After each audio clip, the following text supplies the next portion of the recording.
하나님 말씀은 요한일서 5장 6절부터 9절 말씀까지만 보겠습니다. 제가 봉독합니다.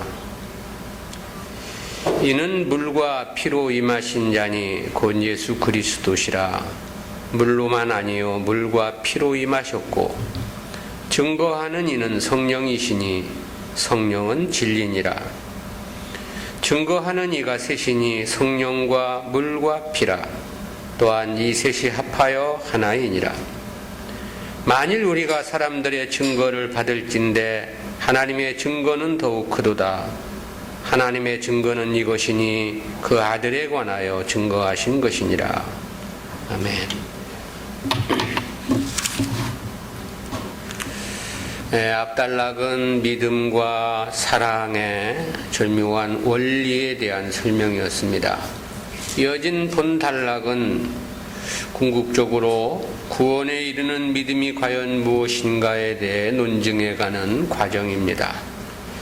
이를 위해 요한은 당시 영지주의가 교회에 혼란을 주고 있던 기독론을 신뢰로 설명했습니다. 즉 그리스도를 어떻게 이해함이 진정한 믿음인가를 통해서 믿음을 설명해 주고 있는 것입니다. 요한은 바로 앞부분에서는 세상을 이기는 이김은 오직 그리스도에 대한 믿음임을 말했죠. 즉 사단의 미혹을 이길 수 있는 진정한 구원에 이른 믿음이 그리스도를 믿는 믿음임을 선포한 겁니다. 그리고 이어진 본문에서는 보다 구체적으로 그 그리스도께서 과연 어떤 분이신가에 대한 진리를 밝혀주고 있는 건데요. 즉 예수가 하나님의 아들이시며 그리스도란 보다 확실한 증거들을 제시해주고 있는 겁니다. 예수가 그리스도란 사실의 증거와 관련해서 요한은 크게 세 가지 사실을 본문에서 논증을 했습니다. 그중 첫 번째는 객관적인 증거로서 주님의 공생애를 말했습니다. 즉 주님의 공생애를 보면 예수가 그리스도임이 확실하다, 그런 논증입니다. 이에 대해 6절에서 그렇게 이야기를 했죠. 이는 물과 피로 임하신 자니 곧 예수 그리스도시라. 물로만 아니요 물과 피로 임하셨고. 여기서 이는 물과 피로 임하신 자니라고 할 때 임하신 자에 해당하는 헬라어는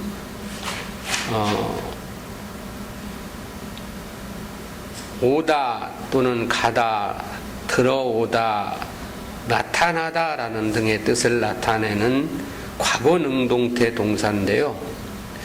즉 그리스도께서 하늘로부터 이미 우리에게 오셨다는 그런 역사적 사실을 가리켜 말씀한 내용입니다. 이 단어의 시제가 과거 시제라는 것은 이미 오셨던 주님을 이야기함이 분명하고요. 능동태라는 것은 주님의 오심이 어떤 것에 영향을 받지 않고 하나님 주권적 섭리로 이루어진 것임을 말씀하고 있는 것이죠. 당시 영지주의자들을 포함하여 이단들 가운데는 예수가 하늘로부터 세상에 임하신 하나님의 아들임을 부정하는 경우들이 많았습니다.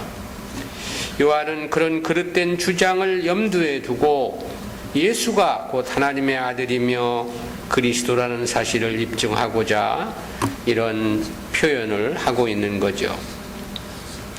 근데 특별히 요한은 주님께서 세상에 오신 것에 대해서 물과 피로 임하셨다, 그렇게 지금 말을 했습니다. 그렇다면 여기서 물과 피로 임하셨다는 것은 무슨 뜻일까? 여러 가지 다양한 견해들이 있습니다. 첫 번째, 요한복음 19장 34절을 근거해서 십자가상에서 옆구리에 창이 찔리셨을 때 흘리신 물과 피를 가리킨다고 이해하는 견해가 있습니다. 이는 히포의 주교였던 어거스틴의 견해입니다. 그러나 이는 임하심을 말하는 게 아니죠. 임하심이 아니라 그리스도의 대속사역을 완성한 사건이라고 말할 수 있습니다. 두 번째는 성육신하신 주님의 육체를 가리킨다고 보는 견해입니다. 이는 꼭 틀린 것은 아니지만 너무나 포괄적인 설명으로 본문에서 말하고자 하는 뜻을 정확히 설명해 주지는 못합니다. 세 번째는 세례와 성찬과 같은 성례전으로 보는 견해도 있습니다. 이는 종교개혁자 루터나 칼빈이 주장한 견해입니다.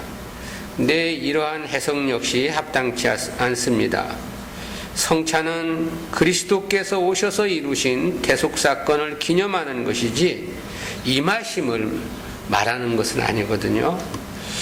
때문에 이 역시도 합당한 해석은 아니다 그렇게 생각이 들어지고, 네 번째는 구약의 희생제사와 연관하여 물은 정결케 하는 것이며 피는 희생을 의미하는 것으로 이해하는 견해도 있습니다.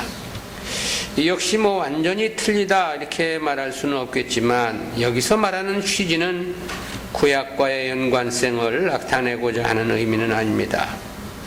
마지막 다섯 번째로 이를 예수님의 공생애를 가리킨 표현으로 이해하는 견해입니다. 물은 세례 요한을 통해서 받은 세례를 가리키는 것으로 보는 거고요. 피는 십자가에서 흘리신 보혈을 지칭하는 것으로 보는 거죠. 이 다섯 가지 견해 가운데 오늘날 주석가들은 대부분 다섯 번째 견해에 많은 지지를 보내고 있습니다. 지금 요한이 말하고자 하는 취지와 목적이 예수가 그리스도란 사실을 입증하는 과정이란 측면에서 보면 역시 다섯 번째 견해가 가장 합당합니다.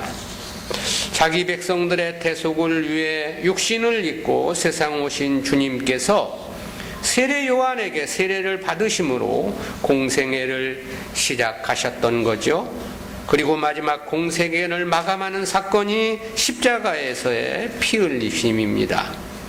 따라서 여기서 물과 피로 임하셨다라는 것은 공생애의 시작과 끝을 나타내는 것으로서 이는 공생애를 의미한 논증으로 해석을 하는 거죠. 따라서 이는 주님께서 이 세상에 오셔서 행하신 공생애 사역 전체를 포괄하는 그런 의미를 함축하는 것입니다. 즉 주님의 공생애 사역을 보면 예수가 그리스도라는 사실이 명백하지 않느냐, 지금 요한은 그것을 말하고 있는 것입니다. 근데 요한은 6절 하반절에서 주님께서 물로만 아니고 물과 피로 임하셨음을 다시 한번 특별히 강조했습니다. 이는 당시 영지주의자들의 주장에 대응한 표현으로 보여집니다. 당시 영지주의자들은 예수는 우리와 성정이 같은 평범한 한 인간임을 주장했습니다. 그런데 그가 요단강에서 세례를 받을 때 그리스도의 영이 그에게 임한 것이라고 말을 했죠. 그리고 그가 십자가에서 죽기 직전 주님의 영은 떠났다고 말했습니다. 즉 인간 예수는 주님의 공생애 기간 잠시 동안만 그리스도의 사역을 수행했다고 주장을 한 것입니다. 요한은 바로 이러한 견해를 염두에 두고 이런 표현을 하고 있는 거죠. 영지주의자들은 신은 죽을 수 없다는 근거로서 이러한 주장을 핀 겁니다. 그렇지만 이러한 주장은 실제적인 하나님의 역사에 전혀 부합하지 않는 이단 사설인 거죠.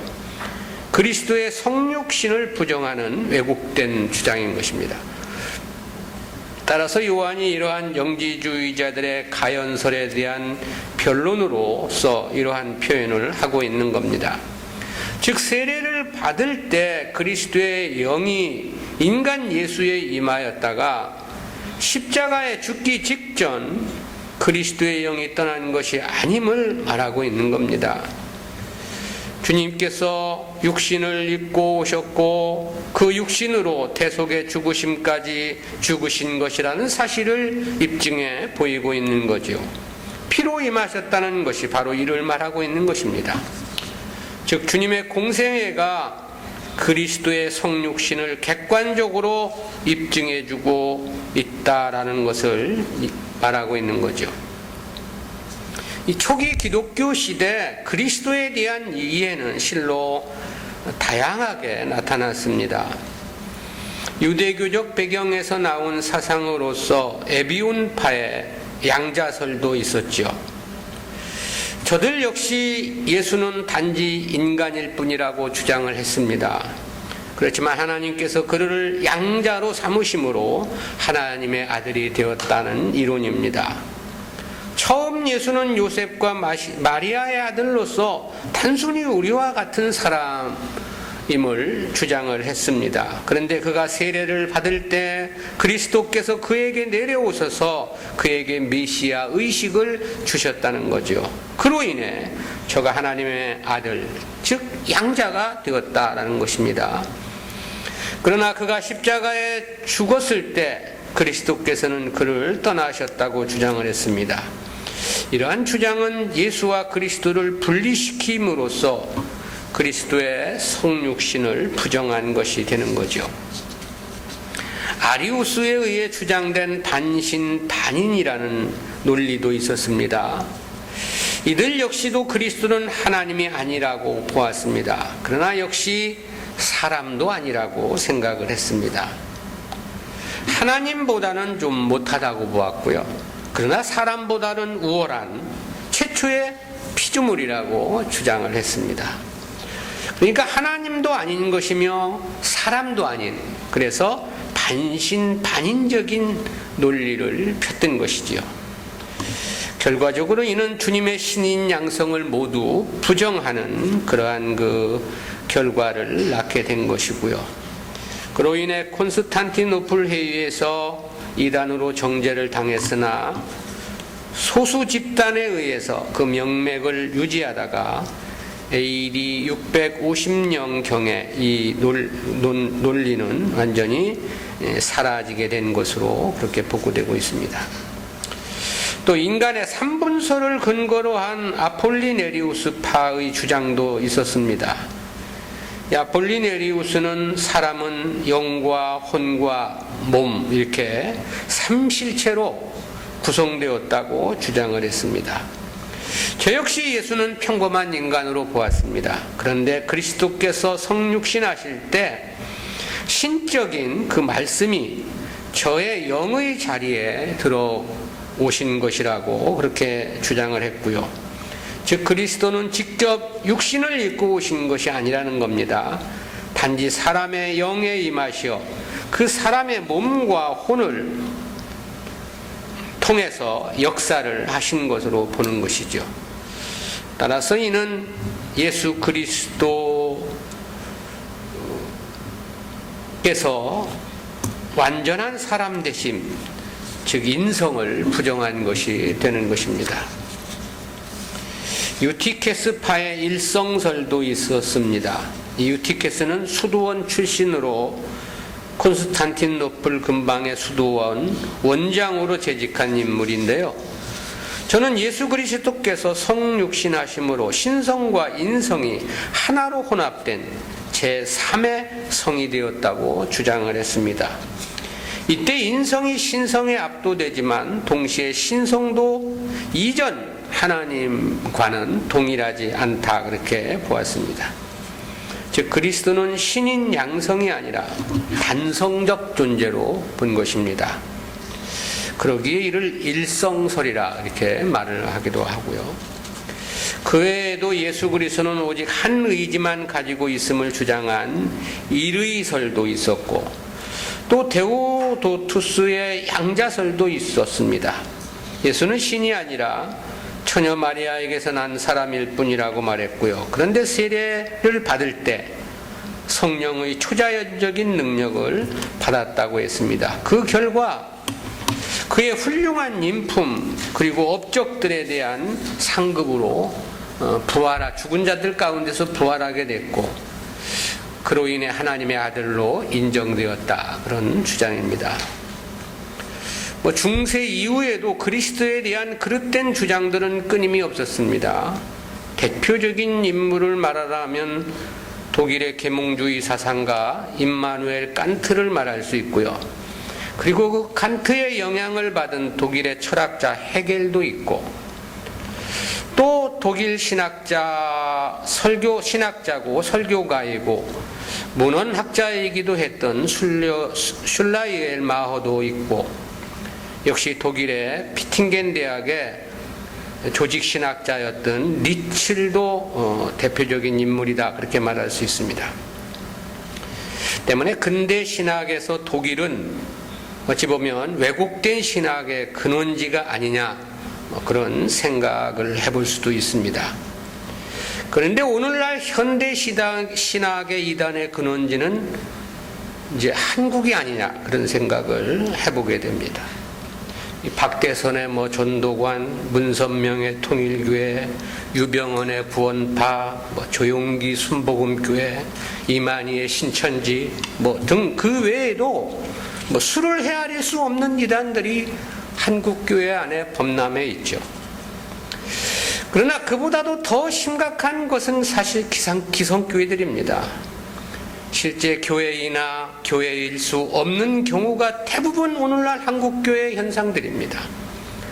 그렇다는 것은 한기총 총회장이 하나님을 향해서 까불면 죽는다는 말을 서슴없이 한다는 것이 그것을 말해주고 있다라고 볼 수 있겠죠.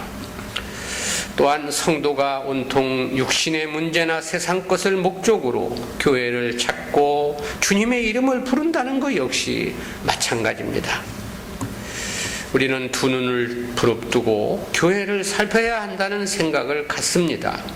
진리의 밝은 등불로 잘못된 것들을 낱낱이 가려내야 한다는 생각도 들어집니다. 또 목숨을 걸어서라도 진리를 보존해 나가야만 한다는 생각도 해보게 되고요. 또한 바른 진리를 전파하기 위해 인생을 걸고 최선을 다해야만 한다는 생각도 해보게 됩니다. 진리를 깨닫는 은혜를 받았다면 이는 은혜를 받은 자들이 감당해야 할 마지막 시대의 사명이기 때문에 그런 것이죠. 두 번째는 진리를 통한 성령의 증거하심을 말했습니다. 6절에서는 주님의 공생애를 근거로 예수가 그리스도라는 사실을 논증했던 거고요. 이어진 7절, 8절에서는 성령께서 이를 증거하고 계심에 대해서 진술을 했습니다. 요한은 7절에서 증거하는 이는 성령이시니 성령은 진리니라, 그렇게 말씀했죠. 한글 개역 성경의 7절은 본래 원문 성경에서는 6절 후반부에부터 기록되어 있습니다. 그리고 원어 성경 7절, 8절 내용은 한글 개역 성경에서는 8절로 이렇게 되어 있는데요. 원어 성경의 의미대로 설명하면 6절 상반절에서 요한은 예수 그리스도께서 물과 피로 세상에 임하신 분임을 말했습니다. 즉 물로 세례를 받으시고 십자가에서 피 흘리심으로 죽으심을 말한 거죠. 그리고 그 후반절에서는 이러한 예수의 그리스도 되심을 증거하는 분이 진리의 성령이란 사실을 이야기한 겁니다. 그런데 한글 개역 성경에서는 이 6절 후반절을 7절로 이렇게 떼어서 번역을 한 겁니다. 즉 요한은 예수는 인간 예수가 아님을 말한 겁니다. 하나님의 성육신이심을 논증하고 있는 것입니다. 그리고 그 사실을 증거하시는 이가 성령이심을 말하고 있는 거죠. 즉 성령이 친히 예수가 그리스도이고 하나님의 아들 되심을 증거하고 있는 거 아니냐, 지금 그렇게 말하고 있는 것입니다. 여기서 증거하는으로 번역된 헬라어는 목격하다, 증인이 되다, 증거하다라는 뜻을 가진 현재 능동태 분사형 동사입니다. 본래 이는 법적인 용어입니다. 이 증거라는 말이 어떤 사실을 공적으로 증언할 때 사용하는 단어라는 거죠. 그래서 사도 바울도 재판을 받는 중에서 증인을 말하면서 이 단어를 사용을 했고요. 역시 사도들도 하나님의 증인으로서 그리스도의 부활을 증거함을 묘사할 때 이 단어를 사용했습니다. 근데 요한은 이 단어를 성령의 사역을 묘사하는데 사용을 한 것입니다. 그러면서도 이 단어를 현재 분사로 하여 성령께서 이에 대한 증거를 계속해서 하고 있음을 강조한 것입니다. 그렇다면 성령은 예수가 그리스도라는 사실에 대해서 어떻게 증거하셨고 또 어떻게 증거하고 계시다는 것인가? 그것이 바로 진리임을 말하고 있는 것입니다. 때문에 요한은 성령은 진리니라라고 그렇게 말을 하고 있는 거죠. 이러한 요한 사도의 논증에서 보면 맨 먼저는 주님의 잉태가 성령에 의한 것이란 사실이 예수가 그리스도란 사실의 입증이라고 말할 수 있다라는 거죠. 또 주님께서 성령을 받으실 때 성령이 비둘기같이 임하신 사실도 저가 그리스도란 사실을 명백히 한다라는 것입니다. 왜냐하면 이는 이미 구약 성경, 즉 진리를 통해 예언된 사안이기 때문에 그런 거죠. 또한 사도들에 의해 기록된 모든 신약 성경 역시 이를 증명하고 있지요. 예수가 그리스도라고. 그렇다는 것은 그 신약 성경은 성령에 의해 기록된 것으로서 이게 성령의 증거라고 말할 수 있는 것이죠. 또 그 복음을 믿고 복음을 증거하는 전도자들의 사역 역시도 사실 성령의 사역으로서 성령이 증거하는 것이라고 말할 수 있습니다. 이 역시 성령의 주도하에 이루어지는 일이기 때문에 그런 것이죠. 이러한 다양한 사실들을 볼 때 예수가 그리스도임이 명백하지 않느냐, 그런 논증인 것입니다. 따라서 요한은 이와 같은 사실에 더 이상 재론의 여지가 없다는 확증적 증거로서 8절에서 그렇게 말을 했죠. 증거하는 이가 셋이니 성령과 물과 피라, 또한 이 셋이 합하여 하나이니라. 이는 구약의 율법에서 법적인 증언의 효력이 둘 이상이어야 한다는 사실을 염두에 둔 표현입니다. 즉 예수가 하나님의 아들로서 그리스도란 사실이 하나님의 공의의 법에도 결코 흠이 없다라는 거죠. 한편 여기에서의 성령과 물과 피에 대한 학자들의 견해도 다양합니다. 그러나 앞에 6절에서도 살펴본 바와 같이 물은 그리스도의 공생애의 시작을 알리는 세례를 말하는 거고, 그리고 피는 공생의 완성을 뜻하는 십자가에서의 죽으심을 나타내는 것이죠. 그리고 성령은 진리라고 해석을 해 주었습니다.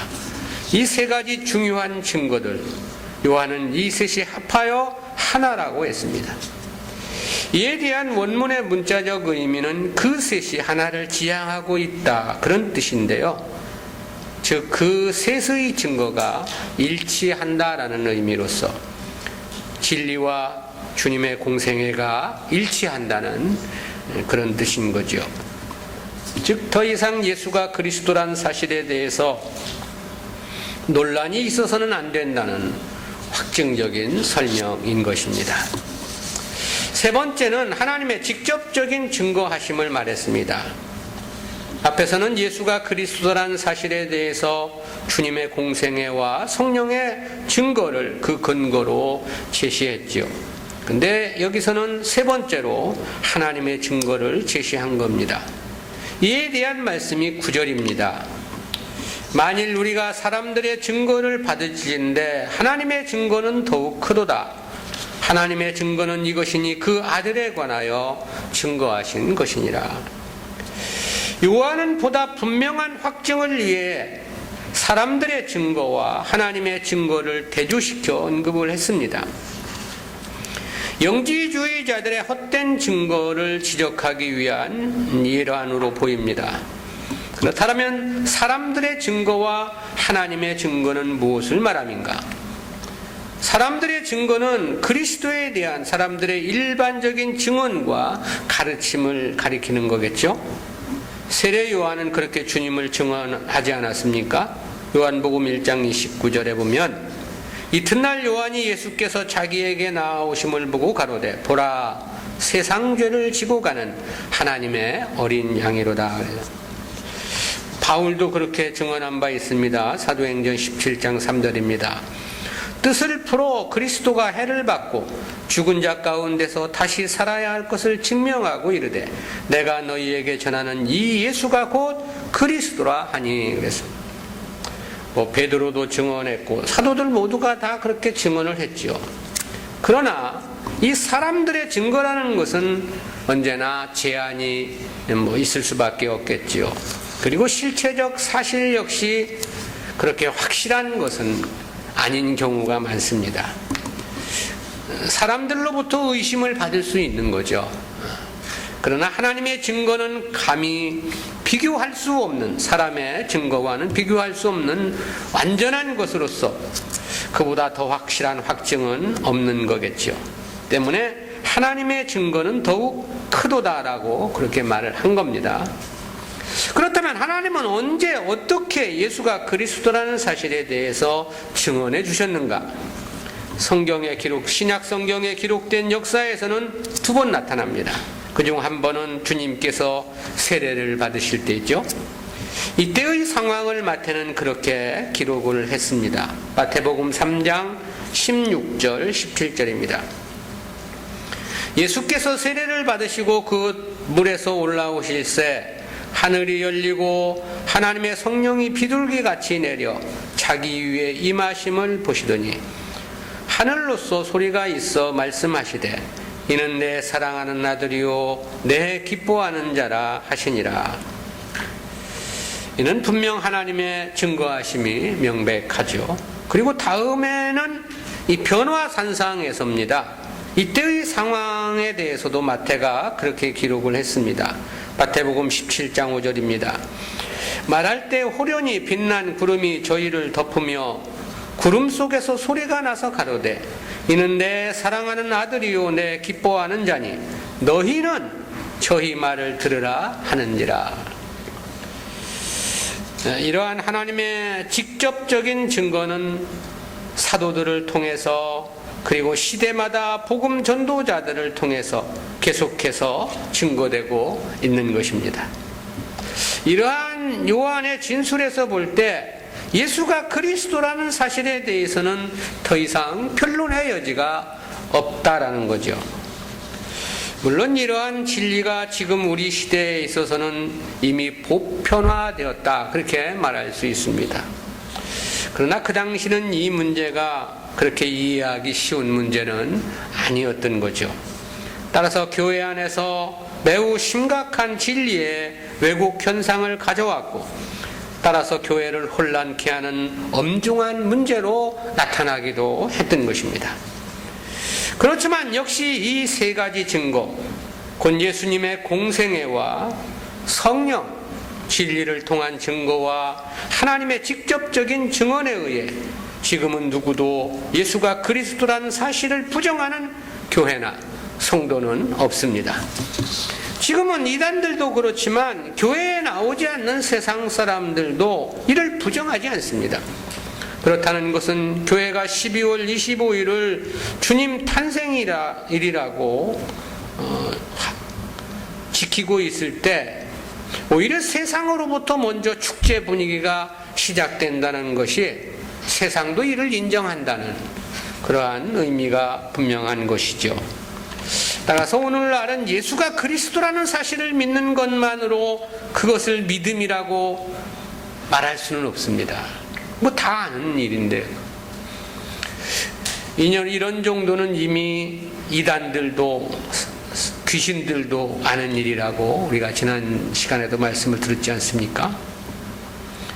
오늘날의 진정한 믿음, 하나님 백성됨의 증거는 그래서 교리적인 측면에서는 창세전 선택의 원리에서 가늠되는 것이라고 우리가 지난 시간에 생각을 했었죠.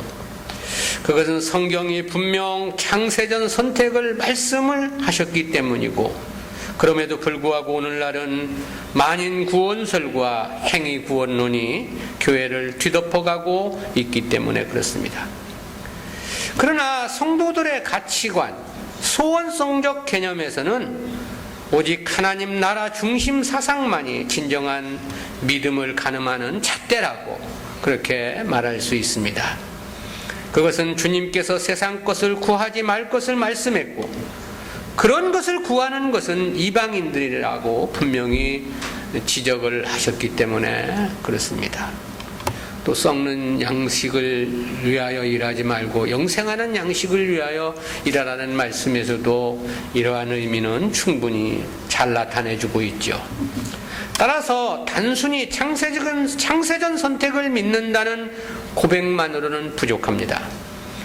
이에 대해서도 보다 명확한 이해와 확신이 요구되는 것입니다. 그리고 그렇게 분명한 이해, 분명한 확신이 있게 되면 그런 사람은 가치관의 변화라는 필수적인 열매를 가져오게 됩니다. 즉, 과거엔 세상 것을 최고의 가치로 생각하던 것이 이제는 세상을 포기하고 영생의 것을 더 소중히 생각하는 정신과 사상의 변화를 가져오게 되어 있다는 거죠. 그리고 그런 가치관의 변화는 역시 삶의 목적의 변화가 반드시 뒤따르게 되어 있습니다. 즉, 세상을 위해 이제는 살지 않는 거죠. 하나님의 나라, 영생을 위한 삶이 필연적일 수밖에 없다라는 것. 그리고 그렇다면 그런 사람은 자기를 위해 살지 않는 것입니다. 주님을 위한 삶을 살게 되는 거죠. 때문에 믿음의 과정에서 받기를 원하는 것이 아닙니다. 드리기를 원하는 삶을 살 수밖에 없는 거죠. 하나라도 더 주님의 역사에 드려지고 쓰여짐으로 동참하는 삶을 사모하게 되어 있는 것입니다. 오늘날은 바로 이러한 정신, 이러한 사상이 진정한 믿음의 증표라고 말할 수 있는 것입니다. 교회 안에 왜곡된 가르침은 어느 시대나 있었습니다. 그로 인해 왜곡된 신앙생활 역시 어느 시대나 있었죠. 그러므로 많은 사람들이 주의 이름으로 선지자 노릇을 할 것이나 주님은 그들을 모른다고 하실 것임을 분명히 말씀을 하셨습니다. 주의 이름으로 귀신을 쫓아내고 주의 이름으로 많은 권능을 행했다고 하는 자들 역시도 마찬가지일 것임을 분명히 하셨습니다. 우리가 보다 우리들의 신앙을 꼼꼼히 살펴야 하는 이유인 것입니다. 돌다리도 두드려보고 걷는다는 말이 있듯이 돌아보고 또 살피며 우리의 신앙이 과연 하나님의 뜻에 합당한가를 확인하고 또 확인해야 한다는 것. 마지막 시대는 보다 왜곡된 신앙이 창궐할 수밖에 없기 때문이고, 그 마지막 시대가 바로 오늘 우리들이 살아가고 있는 작금의 시대이기 때문에 그런 것이죠. 바른 진리를 진리 가운데로 인도해 주시는 하나님의 은혜에 감사하고, 그래서 우리가 더욱더 주님이 기뻐하시는 삶을 살기 위해 최선을 다해야 하고, 받은 바 사명, 우리에게 주어진 그 소명을 우리가 잘 감당해야 한다, 그런 생각도 해봅니다. 기도합니다. 사랑의 하나님, 은혜를 감사합니다. 초대교회 당시에 주님을 어떻게 이해하느냐라는 문제는 교회 안에 심히 심각한 문제였음을 우리가 말씀을 통해서 확인해 봅니다. 다양한 이단들이 교회 안에 범람하여 교회를 혼란케 한 사단의 역사가 있었는데, 이러한 사단의 역사는 어느 시대나 그러했고 특히 말세에는 더욱더 창궐할 것임을 성경은 우리에게 예언해 주고 있습니다. 주여, 이러한 상황 속에서 어찌하든 저희들이 바른 믿음으로 살아가기를 간절히 소망하고, 그러기에 더욱더 우리가 진리에 집중하며 하나님의 뜻을 살피는 꼼꼼함이 저희들에게 있어질 수 있도록 은혜와 은총을 더하여 주시옵소서. 성령을 통해서 깨닫게 해주시고 또한 인도해 주시는 하나님의 놀라운 역사가 저희들에게 함께하여 주기를 간절한 마음으로 빌고 소원하며 감사드리옵고 예수님의 이름으로 기도드리옵나이다. 아멘.